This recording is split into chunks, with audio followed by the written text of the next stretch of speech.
15,000 CP. Yogeshwar ಅವರ ಈ ಕ್ಷಣದ ಲೀಡ್ 15,000. ನಾವು ಮೊನ್ನೆ ಪರಮೇಶ್ವರ್ ಮಾತಾಡ್ತಾ ಇದ್ರು, ಇವ್ರು ಮುಖ್ಯಮಂತ್ರಿ ಆಗಿರುವಾಗಲೇ ಮುಗಿಸ್ಕೊಂಡ್ಬಿಡಿ ಅನ್ನುವಂಥದ್ದು. ಸಂಪುಟ ರೀಶಫಲ್ ಬಗ್ಗೆ ಮಾತುಗಳು ಕೇಳಿ ಬರ್ತಾ ಇತ್ತು. ಎಲ್ಲ ಒಂದ್ ಕಡೆ ಡಿ.ಕೆ. ಶಿವಕುಮಾರ್ ಇಲ್ಲಿ ಗೆದ್ಕೊಂಡ್ಬಿಟ್ರು ಅಂತಂದ್ರೆ ಒಂದು ಹಕ್ಕು ಚಲಾವಣೆ ಮಾಡೋದಕ್ಕೆ ಅವಕಾಶ, ಈ ಸಂಪುಟ ರೀಶಫಲ್ ಅಥವಾ ಮುಖ್ಯಮಂತ್ರಿ ಸ್ಥಾನಕ್ಕೆ ತಾನು ಬರ್ತೀನಿ ಅನ್ನೋದಕ್ಕೂ ಕೂಡ ಎಲ್ಲ ಒಂದು ಕಡೆ ಅವಕಾಶ ಮಾಡ್ಕೊಡ್ತಿದ್ದಾರೆ, ಬಾಗ್ಲನ್ನ ಕ್ಲಿಯರ್ ಮಾಡ್ಕೊಂಡಿದ್ದಾರೆ ಅಂತ ಅನ್ನಿಸ್ತಾ ಇದೆಯಾ? 15,000 ಲೀಡು, 15,000 ಮತಗಳ ಅಂತರದಲ್ಲಿ 9ನೇ ಸುತ್ತಿನಲ್ಲಿ ಯೋಗೇಶ್ವರ್ ಮುನ್ನಡೆಯನ್ನ ಕಾಯ್ದುಕೊಂಡಿದ್ದಾರೆ. 9ನೇ ಸುತ್ತು 15,000 ಲೀಡು. ಈ 15,000 ಲೀಡ್ ಆಗ್ಲೇ ನಾವು ಮಾತಾಡ್ತಾ ಇದ್ದಂಗೆ ಈಗ 9ನೇ ಸುತ್ತು ಅಂತಂದ್ರೆ ಪ್ರಾಬಬ್ಲಿ ಒಂದು 14-15ನೇ ಸುತ್ತಿನವರೆಗೂ ಕೂಡ ಯೋಗೇಶ್ವರ್ ಅವರು ಲೀಡಲ್ಲೇ ಇರ್ತಾರೆ. ಈವನ್ ಇಫ್ ಮುಂದಿನ ಎಲ್ಲಾ ಸುತ್ತುಗಳಲ್ಲಿ ನಿಖಿಲ್ ಮುನ್ನಡೆಯನ್ನು ತಗೊಂಡ್ರು ಅಂತಂದ್ರು ಕೂಡ ಅಪ್ ಟು 14ರಿಂದ 15ನೇ ಸುತ್ತಿನವರೆಗೂ ಕೂಡ ಈ ಮುನ್ನಡೆ ಅಥವಾ ಈ ಲೀಡು ಯೋಗೇಶ್ವರ್ ಕಂಟಿನ್ಯೂ ಆಗುತ್ತೆ. ಯಾಕಂದ್ರೆ ಪ್ರತಿ ಸುತ್ತಿನಲ್ಲೂ ಯೋಗೇಶ್ವರ್ ಅವರ ಲೀಡು 4,000 3,000 ಜಾಸ್ತಿ ಆಗ್ತದೆ. 11,000 ಚಿಲ್ಲರೆ ಇತ್ತು, ಈಗ 15,000ಕ್ಕೆ ಹೋಗಿದೆ 9ನೇ ಸುತ್ತಿನಲ್ಲಿ. ಇದು 3ನೇ ಚುನಾವಣೆ, ಯಾರು ಗೆದ್ರು ಯಾರು ಸೋತ್ರು ಇದು 3ನೇ ಚುನಾವಣೆಯಲ್ಲಿ ಸೋತಂಗ ಆಗುತ್ತೆ. ಯೋಗೇಶ್ವರ್ ಕೂಡ ಕಳೆದ 2 ಚುನಾವಣೆ ಸೋತರು, 3ನೇ ಬಾರಿ ಗೆಲ್ಲೋದಕ್ಕೆ ಬಂದಿದ್ದಾರೆ. ಇನ್ನು ನಿಖಿಲ್ ಕುಮಾರಸ್ವಾಮಿ ಕಳೆದ 2 ಚುನಾವಣೆಯನ್ನು ಸೋತರು, ಈಗ 3ನೇ ಸಲ ಗೆಲ್ಲೇಬೇಕು ಅಂತ ಬಂದಿದ್ದಾರೆ. ಆದ್ರೆ ಸಿ.ಪಿ. ಯೋಗೇಶ್ವರ್ ಭರ್ಜರಿ ಮುನ್ನಡೆಯ ಜೊತೆಗೆ ಗೆಲುವಿನ ಮಂದಹಾಸವನ್ನ ಮೂಡಿಸಿಕೊಳ್ತಿದ್ದಾರೆ. ನಿಖಿಲ್ ಕುಮಾರಸ್ವಾಮಿಗೆ ಶಾಕು ಮತ್ತು ಶೇಕು. ಈ ಕಡೆ 9ನೇ ಸುತ್ತು 15,000 ಮತಗಳ ಅಂತರ, 15,000 ಮತಗಳ ಅಂತರದಲ್ಲಿ ಮುನ್ನಡೆಯನ್ನ ಸಿ.ಪಿ. ಯೋಗೇಶ್ವರ್ ಕಂಟಿನ್ಯೂ ಮಾಡ್ತಿದ್ದಾರೆ. ಸರ್, ನಾನು ಆಗ್ಲೇ ಹೇಳಿದೆ, ಡಿ.ಕೆ. ಶಿವಕುಮಾರ್ ಅವರಿಗೆ ಒಂದು ಹಕ್ಕು ಚಲಾವಣೆ ಮಾಡೋದಕ್ಕೆ ಅವ್ರು 2 ಸಲ ಅವಕಾಶಕ್ಕಾದ್ರು. ಡಿ.ಕೆ. ಶಿವಕುಮಾರ್ ಅವರಿಗೆ ಅವರಿಗೆ ಹಕ್ಕು ಚಲಾವಣೆ ಮಾಡುವ ಹಕ್ಕು ಯಾವಾಗಲೂ ಇದೆ. ಯಾಕಂದ್ರೆ ಡಿ.ಕೆ. ಶಿವಕುಮಾರ್ ಅವರು ಕೆಪಿಸಿಸಿಯ ಅಧ್ಯಕ್ಷರು ಮಾತ್ರ ಅಲ್ಲ, is done is best in all the elections.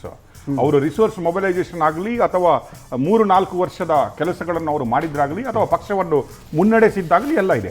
But here Siddaramaiah mass and ಇಲ್ಲಿ ಡಿ.ಕೆ. ಅವರು ಬಂದಾಗ ಅವರ ಹಾರ್ಡ್ ವರ್ಕ್ಗಳು, ಅವರ ಧೈರ್ಯಗಳು, ಅವರು ಎಲ್ಲರನ್ನು ಎದುರಾಕೊಂಡು ಕಾಂಗ್ರೆಸ್ ಪಕ್ಷವನ್ನು ಕಟ್ಟಿದ್ದು 2 ಕೌಂಟ್ ಆಗುತ್ತೆ. ಡಿ.ಕೆ. ಶಿವಕುಮಾರ್ ಅವರು ಅದನ್ನು ಹಕ್ಕು ಬಂಡಿಸುವುದು ಏನು ತಪ್ಪು ಅಂತ ಯಾರು ಹೇಳಲಿಕ್ಕಾಗಲ್ಲ. ಈ ಡಿಸರ್ವ್ ಇಟ್.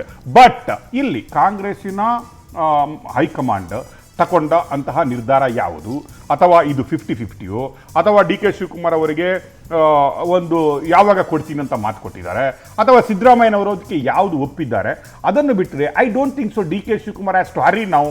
ಒಂದು ಚನ್ನಪಟ್ಟಣ ಎಲೆಕ್ಷನ್ ಆದ ಕೂಡಲೇ HDK ಫ್ಯಾಮಿಲಿಯನ್ನು ಸೋಲಿಸಿದ ಕೂಡಲೇ ನನ್ನನ್ನು CM ಕೊಡಿ ಅಂತ ಕೇಳುವಂತಹ ಅಂತ ಕೆಲಸಕ್ಕೆ I don't think so DCM ಹೋಗ್ತಾರೆ ಅಂತ. ಬಟ್ ಕಾಂಗ್ರೆಸ್ಸಿನಲ್ಲಿ ಡಿ.ಕೆ. ಶಿವಕುಮಾರ್ ಅವರ ಪ್ರಬಲತೆ ಏನು, ಅವರ ಹಕ್ಕು ಮಂಡನೆಯ ಏನು ಒಂದು ಟ್ರೆಂಡ್ ಇದೆ ಅಲ್ವಾ,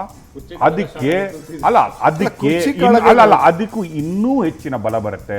ಡಿ.ಕೆ. ಶಿವಕುಮಾರ್ ಅವರಿಗೆ ತಾನು ಕಂಟೆಂಡರ್ ಅಂತ ಹೇಳೋದಕ್ಕೆ ಇನ್ನೂ ಒಂದು ಪುಷ್ಟಿ ಸಿಗುತ್ತೆ. ಐ ಆಮ್ ಎಲಿಜಿಬಲ್ ಅಂತ ಹೇಳೋದಕ್ಕೆ ಒಂದು ರೀತಿಯ ಪುಷ್ ಇದು. ಡಿ.ಕೆ. ಶಿವಕುಮಾರ್ ಅವರು ಅವರ ತಮ್ಮ ಸೋತಾಗ, ಡಿ.ಕೆ. ಸುರೇಶ್ ಅವರು ಸೋತಾಗ ಒಂದು ಸ್ಟೆಪ್ ಹಿಂದೆ ಬಂದಿದ್ರು. ತಮ್ಮನನ್ನೇ ವಿನ್ ಮಾಡ್ಕೊಂಡು ಬರಲಿಕ್ಕಾಗಿಲ್ಲ ಅಧ್ಯಕ್ಷರಿ ಅಂತ ಹೇಳುವ ಮಾತುಗಳು ಇತ್ತು. ಅಲ್ಲೇ ಸೋತರು, ಒಕ್ಕಲಿಗರ ಬೆಟ್ಟಲ್ಲೇ ಸೋತರು ಅಂತ ಇತ್ತು. ಈ ಎಲೆಕ್ಷನಲ್ಲಿ, ಈ ಟ್ರೆಂಡಲ್ಲಿ ಭರ್ಜರಿ ಮುನ್ನಡೆಯಲ್ಲಿ ಏನಾದರೂ ಡಿ.ಕೆ. ಶಿವಕುಮಾರ್ ಅವರು ತಾನೇ ಕ್ಯಾಂಡಿಡೇಟು ಅಂತ HDK ಎಗೇನ್ಸ್ಟ್ ಏನಾದರೂ ನಿಖಿಲ್ ಕುಮಾರಸ್ವಾಮಿಯಲ್ಲಿ ಸೋಲಿಸುವುದರಲ್ಲಿ ಸಕ್ಸಸ್ಫುಲ್ ಆಗ್ತಾರಂದರೆ ಒಂದು ಹೆಜ್ಜೆ ಹಿಂದೆ ಹೋದಂತಹ ಶಿವಕುಮಾರ್ ಅವರನ್ನು 2 ಹೆಜ್ಜೆ ಮುಂದೆ ತರುವಂತಹ ಒಂದು ಚುನಾವಣೆ ಇದು.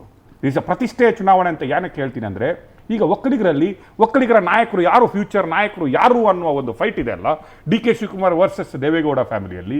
ಇದು ನಮ್ಮನ್ನು ಬಿಟ್ಟರು ಯಾರೂ ಇಲ್ಲ ಒಕ್ಕಲಿಗರಿಗಂತ ಹೇಳುವಂಥ ಒಂದು ಮನೋಭಾವನೆ ಇದೆ ಅಲ್ಲ, ಅದನ್ನು ಸ್ವಲ್ಪ ಹಿಂದಿಕ್ಕುವಂಥ ಪ್ರಯತ್ನ ಇಲ್ಲಿ ಡಿ.ಕೆ. ಶಿವಕುಮಾರ್ ಅವರು ವಿನ್ ಆದರೆ he is trying to prove here ನಾನು ಒಂದು ಒಕ್ಕಲಿಗರ ಲೀಡ್ರು, ಫ್ಯೂಚರ್ ನನಗೂ ಇಲ್ಲಿ ಒಕ್ಕಲಿಗರ ಫಾಲೋವರ್ಸ್ ಇದ್ದಾರೆ, ನಾನು ಹೇಳಿದಂಗೆ ನಡೆಯುತ್ತೆ ಅನ್ನುವ ಒಂದು ಮುನ್ಸೂಚನೆ ಇದೆ ಅಲ್ವಾ.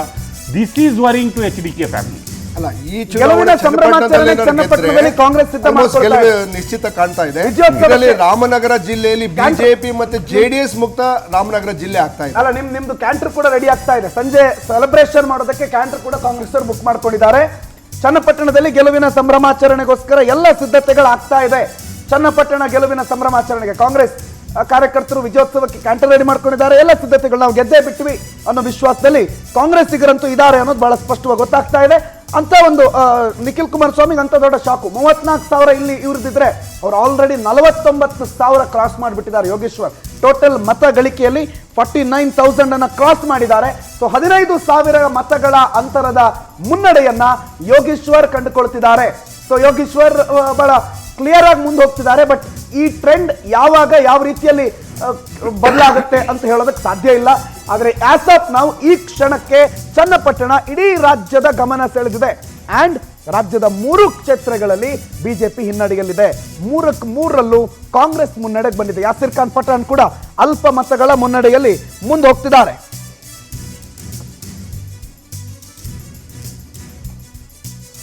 ಯೋಗೇಶ್ವರ್ ಮುನ್ನಡೆಯಲ್ಲಿದ್ದಾರೆ. ಭರ್ಜರಿ ಲೀಡು.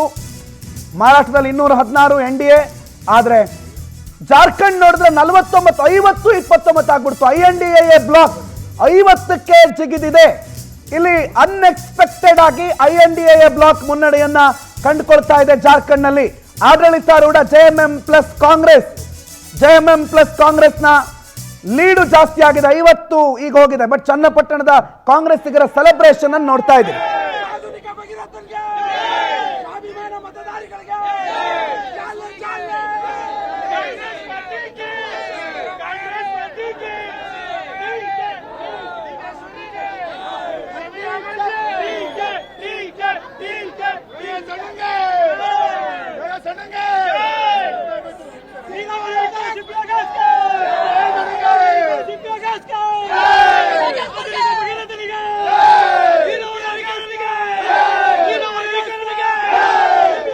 ನಮ್ಮ ಪ್ರತಿನಿಧಿ ದೀಪಾ ರಾಮನಗರದಿಂದ ನೇರ ಸಂಪರ್ಕದಲ್ಲಿ ಜಾಯ್ನ್ ಆಗಿದ್ದಾರೆ. ದೀಪಾ, ಎಲ್ಲಿ ಯಾವ ಬೂತ್ ಅಲ್ಲಿ ಇದ್ದೀರಿ? ಯಾವ ರೀತಿಯ ವಾತಾವರಣ ಇದೆ? ಕಾಂಗ್ರೆಸ್ಸಿಗರ ಸಂಭ್ರಮಾಚರಣೆ ಹೇಗಿದೆ? ಬಿಜೆಪಿಗರು ಏನ್ ಮಾಡ್ತಿದ್ದಾರೆ? ಅರ್ಥಾತ್ JDS ಅವರು NDA ಅವರು ಏನ್ ಮಾಡ್ತಿದ್ದಾರೆ?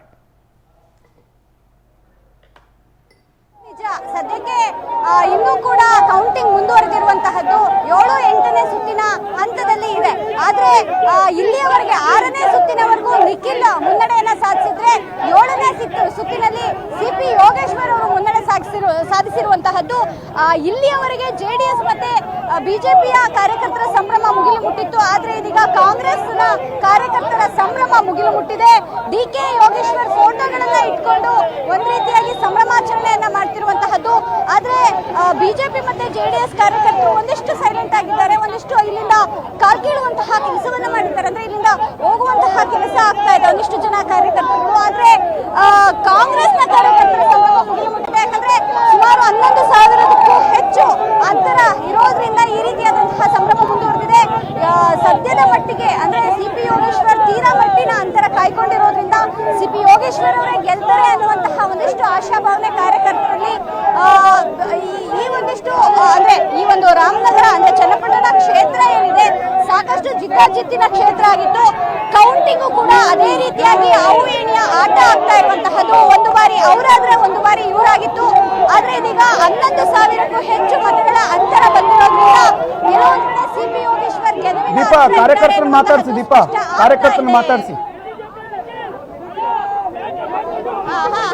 CP ಯೋಗೇಶ್ವರ್ ಪ್ರಣತ್, ನಿಜ ನಾನು ಮಾತನಾಡಿಸುವಂತಹ ಪ್ರಯತ್ನ ಮಾಡ್ತೀನಿ. ಒಂದು ನಿಮಿಷ. ಸರಿ, CP ಯೋಗೇಶ್ವರ್ ಮುನ್ನಡೆ ಸಾಧಿಸಿದ್ದಾರೆ. ಏನ್ ಹೇಳ್ತೀವಿ ಮೇಡಮ್? CP ಯೋಗೇಶ್ವರ್ ಮುನ್ನಡೆ ಸಾಧಿಸ್ತಾರೆ. 100% ಗೆಲ್ತಾರೆ. 35,000 ಲೀಡ್ ಗೆಲ್ತಾರೆ. ಇದು CP Yogeshwar, DK Shivakumar, DK Suresh ಯಾರು ಗೆಲುವು ಅಂತ ಇದು DK ಸುರೇಶ್ ಅಣ್ಣ ಗೆಲುವು. DK ಶಿವಕುಮಾರ್, DK ಸುರೇಶ್ ಅಣ್ಣ ಗೆಲುವು. ಇದು 100% MP ಎಲೆಕ್ಷನ್ ಅಲ್ಲಿ DK ಸುರೇಶ್ ಅಣ್ಣ ಸೋಲಿಸಿದ್ರು. ಇವತ್ತು